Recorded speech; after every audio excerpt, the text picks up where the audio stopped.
answer questions on what you hear. There will be time for you to read the instructions and questions, and you will have a chance to check your work. All the recordings will be played once only. The test is in 4 sections. At the end of the test, you will be given 10 minutes to transfer your answers to an answer sheet. Now turn to Section 1.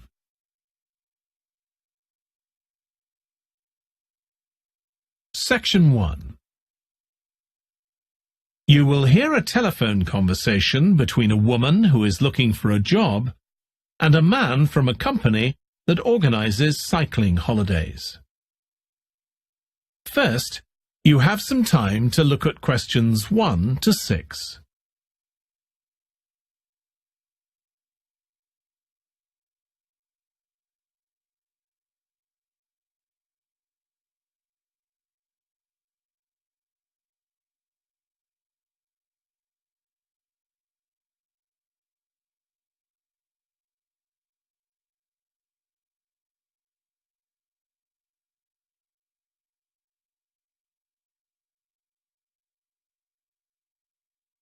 You will see that there is an example that has been done for you.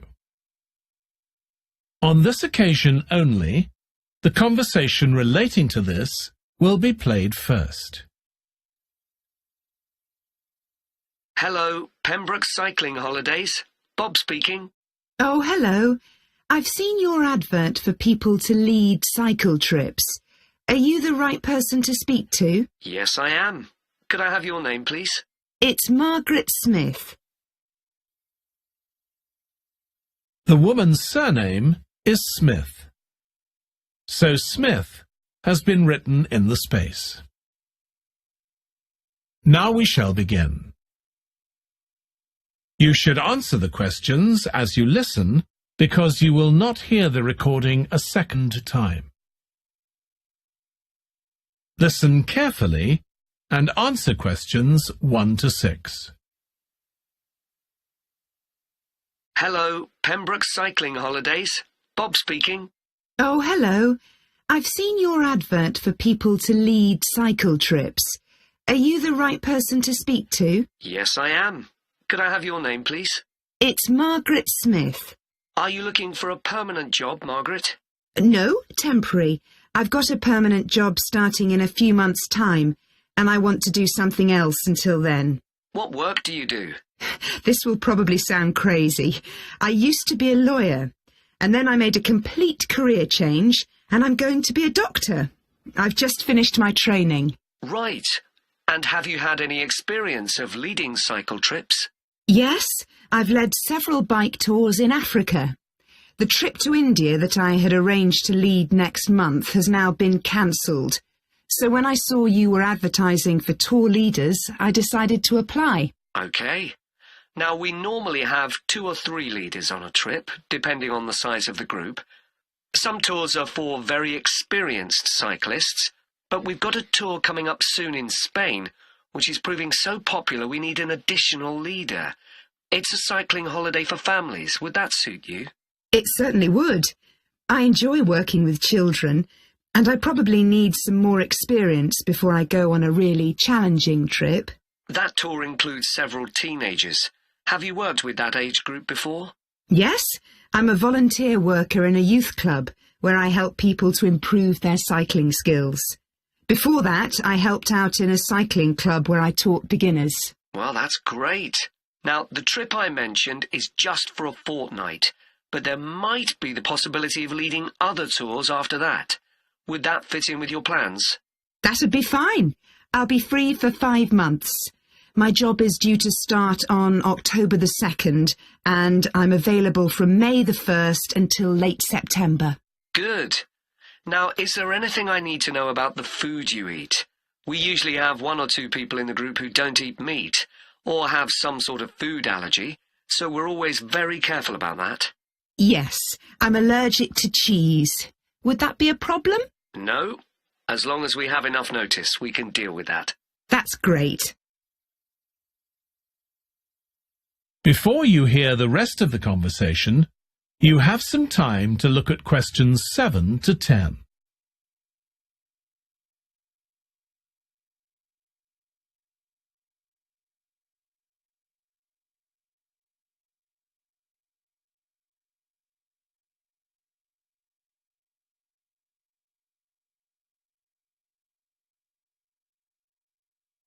Now listen and answer questions 7 to 10.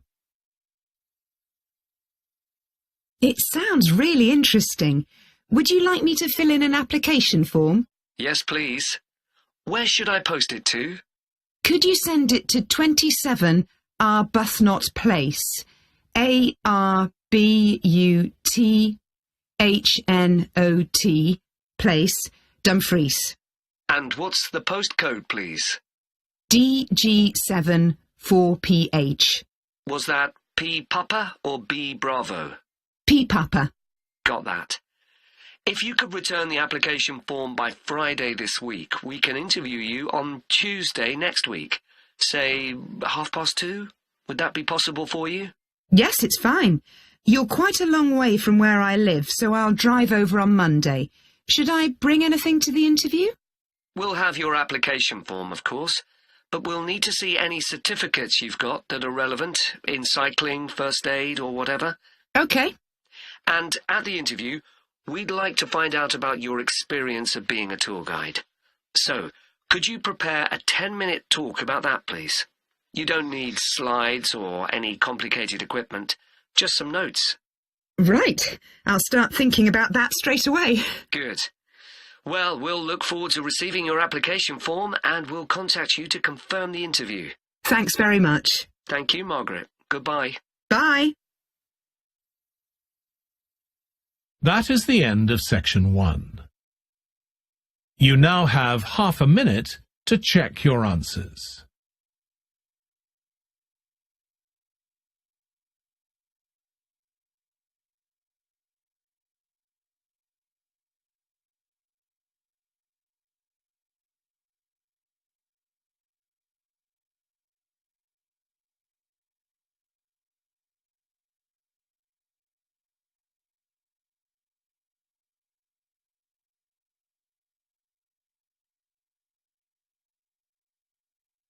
Now turn to Section 2. Section 2. You will hear a podcast about an area called the Sheep Market in a New Zealand city. First, you have some time to look at questions 11 to 14.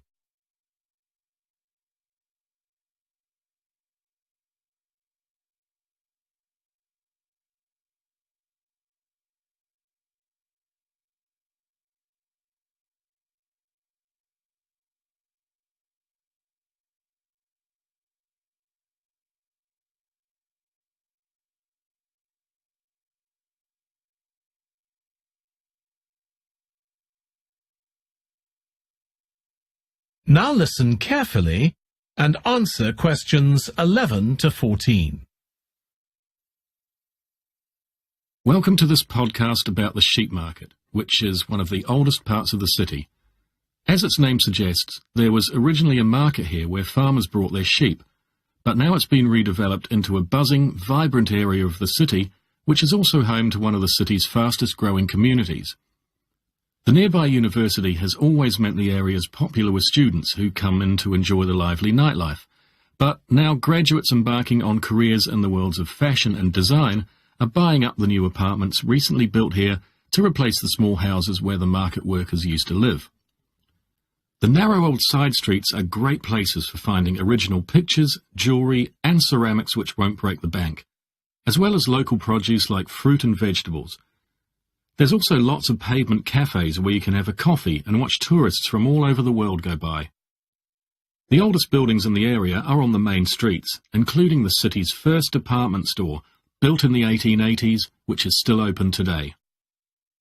The sheep market is a centre for fashion, and there's a policy of encouraging new young designers. The Young Fashion Competition is open to local young people who are passionate about fashion. This year, they've been asked to design an outfit based on ideas from the music and technology that's part of their everyday life, using both natural and man-made fibres. The garments will be judged by a panel of experts and fashion designers, and the winning entries will be modelled at a special gala evening. Parking at the sheep market is easy. There are plenty of pay and display car parking spaces on the roadsides, which are fine if you just want to stay for an hour or two. But if you want to spend the day there, it's better to park in one of the 4 underground car parks. It's not expensive, and if you can present a receipt from one of the local stores, you'll not be charged at all. After 6 p.m, many of the car parks have a flat rate which varies, but it is usually very reasonable. Before you hear the rest of the podcast, you have some time to look at questions 15 to 20.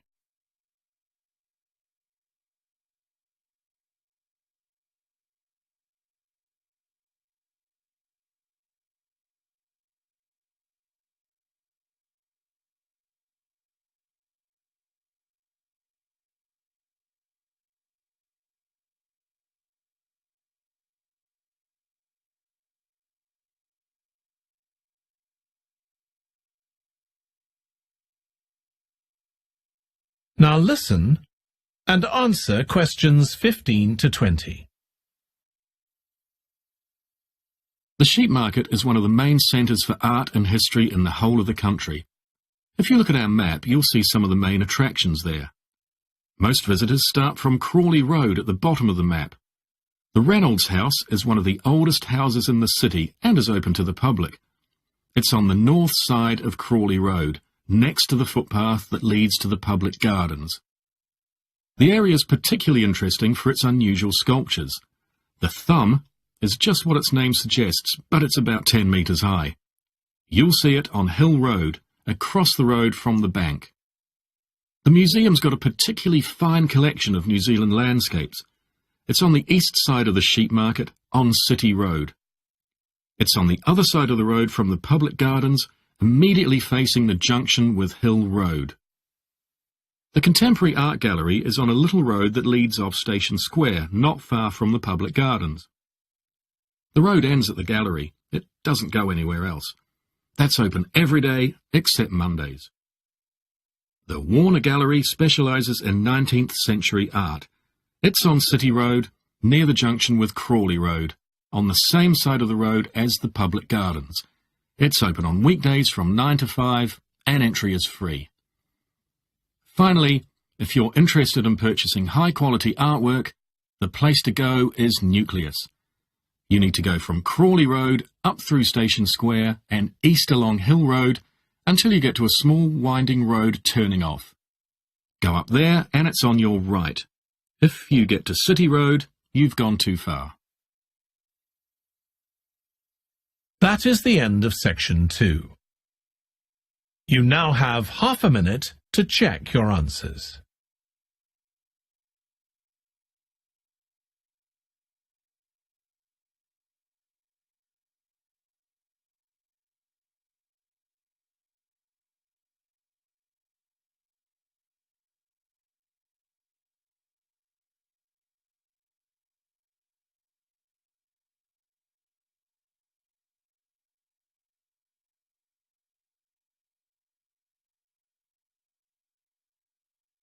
Now turn to Section 3. Section 3. You will hear 2 students, Katie and Joe, discussing a presentation in their film studies course. First, you have some time to look at questions 21 to 24.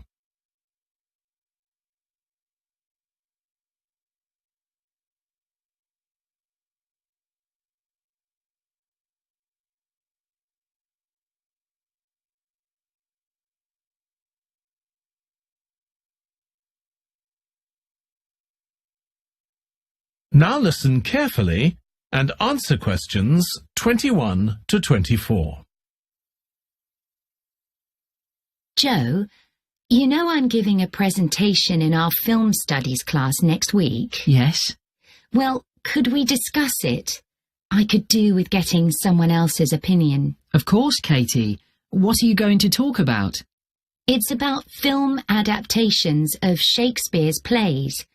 I've got very interested in all the different approaches that film directors take. Uh-huh. So I thought I'd start with Giannetti, who's a professor of film and literature. And in one of his books, he came up with a straightforward classification of film adaptations based on how faithful they are to the original plays and novels. Right. I've already made some notes on that, so I just need to sort those out before the presentation. I thought that next I'd ask the class to come up with the worst examples of Shakespeare adaptations that they've seen, and to say why. That should be more fun than having their favourite versions. Yes, I can certainly think of a couple. Right. Next, I want to talk about Rachel Malco. I came across something on the internet about her work on film adaptations, and I was thinking of showing some film clips to illustrate her ideas. Will you have enough time, though, both to prepare and during the presentation? After all, I doubt if you'll be able to find all the clips you want. Perhaps you're right. OK, well, I'd better do some slides instead, saying how various films relate to what she says. That should encourage discussion. Next, I want to say something about how plays may be chosen for adaptation because they're concerned with issues of the time when the film is made. You mean things like patriotism or the role of government? Exactly. It's quite tricky, but I've got a few ideas I'd like to discuss. Before you hear the rest of the discussion, you have some time to look at questions 25 to 30.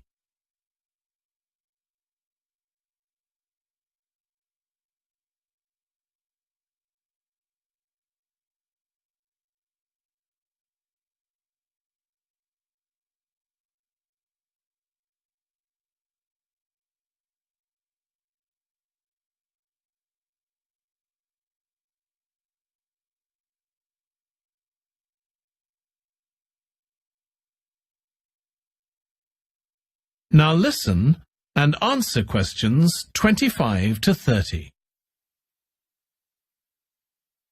And finally, I want to talk about a few adaptations that I think illustrate a range of approaches and make some comments on them. Do you know the Japanese film Ran? I haven't seen it. It was based on Shakespeare's King Lear, wasn't it? That's right. It was a very loose adaptation, using the same situation and story, but moving it to 16th century Japan instead of 16th century Britain. So, for example, the king's daughters become sons, because in Japanese culture at that time, women couldn't succeed to the throne. OK. I hope you're going to talk about the 1993 film of Much Ado About Nothing. I think that's one of the best Shakespeare films. It really brings the play to life, doesn't it? Yes, I agree. And I think filming it in Italy, where the play is set, makes you see what life was like at the time of the play. Absolutely. Right. What's next? Next, I thought Romeo and Juliet, the 1996 film, which moves the action into the present day. Yes, it worked really well, I thought, changing the two feuding families in the original to two competing business empires, even though they're speaking in the English of the original play. You'd expect it would sound really bizarre, but I found I soon got used to it. Me too. Then I thought I'd include a real Hollywood film, one that's intended to appeal to a mass commercial audience. There must be quite a number of those. Yes, but I've picked the 1996 film of Hamlet.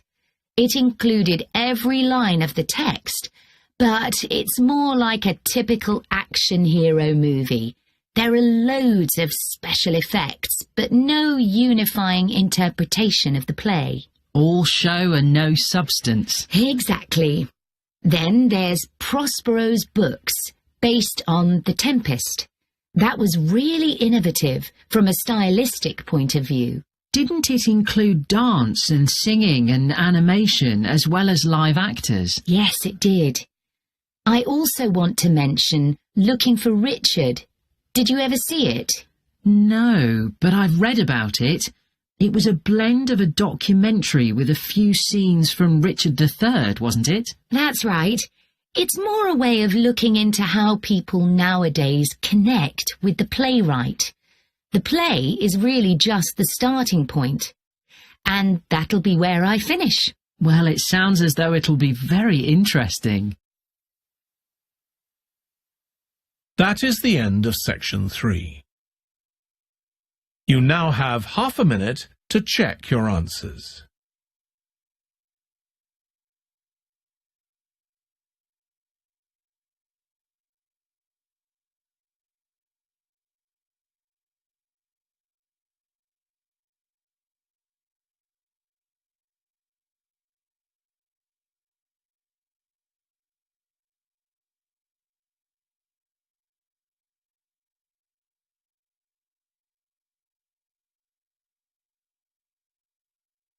Now turn to section 4.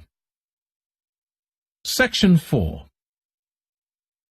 You will hear part of a lecture about noise in cities.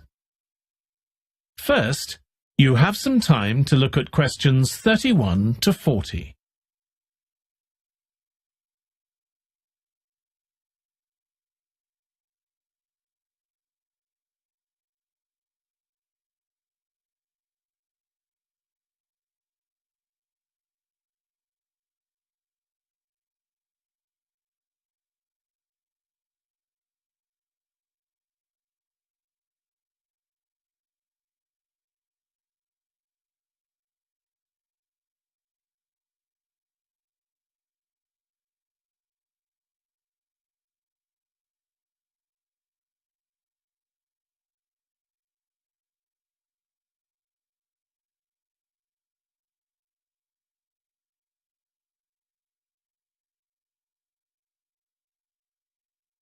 Now listen carefully and answer questions 31 to 40. This lecture will be about the science of acoustics, the study of sound, in relation to urban environments such as cities. As an acoustic engineer myself, I think this is an area where we're likely to see great changes. In the past, researching urban soundscapes was simple. We measured levels of sound in decibels, so I used to take my sound meter and I measured the noise somewhere, and then I might ask a sample of people to say at what level the sound became annoying. With data like this, acoustic engineers have been able to build up what we call noise maps, maps of the sound environment. But actually, these aren't a lot of use. What they do show is that the highest noise levels are generally on roads. Well, that's not really very surprising. But there's quite a lot going on that these maps don't show, because they can't capture the complex way that sound varies over time.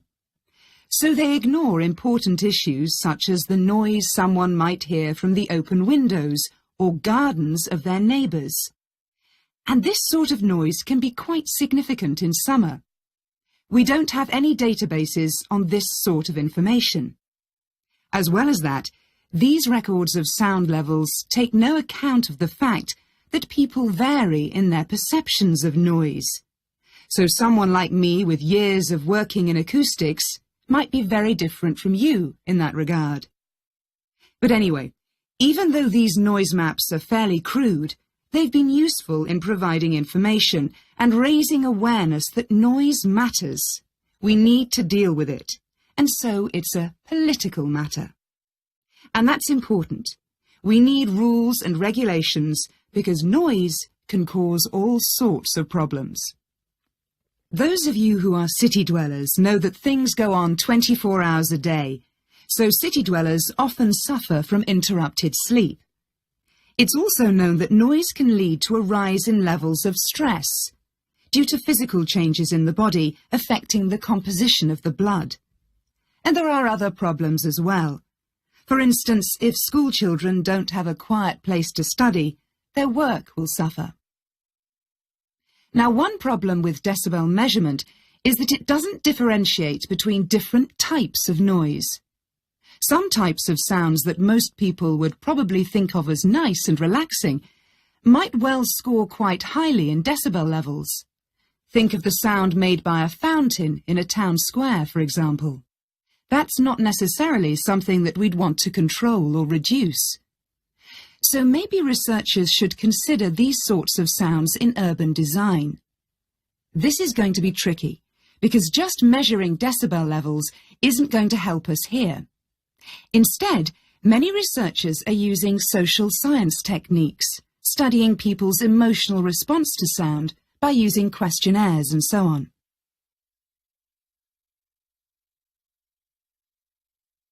So what exactly do people want to hear in an urban environment? Some recent interdisciplinary research has come out with results that at first sight seem contradictory. A city needs to have a sense of activity, so it needs to be lively, with sounds like the clack of high heels on a pavement or the hiss of a coffee machine. But these mustn't be too intrusive, because at the same time we need to be able to relax. One of the major problems in achieving this will be getting architects and town planners to use the research. Apart from studying the basics of acoustics, these people receive very little training in this area. But in fact, they should be regarding sound as an opportunity to add to the experience of urban living, whereas at present they tend to see it as something to be avoided or reduced as far as possible, or something that's just a job for engineers, like the street drainage system. What's needed is for noise in cities to be regarded as an aesthetic quality, as something that has the qualities of an art form. If we acknowledge this, then we urgently need to know what governs it and how designers can work with it. We need to develop a complex understanding of many factors. What is the relationship between sound and culture? What can we learn from disciplines such as psychology about the way that sound interacts with human development and social relationships, and the way that sound affects our thoughts and feelings? Can we learn anything from physics about the nature of sound itself? Today's powerful technologies can also help us. To show us their ideas and help us to imagine the effect their buildings will have, architects and town planners already use virtual reality, but these programs are silent. In the future, such programs could use realistic sounds, meaning that soundscapes could be explored before being built. So hopefully, using the best technology we can lay our hands on, the city of the future will be a pleasure to the ears as well as the eyes. That is the end of section 4. You now have half a minute to check your answers.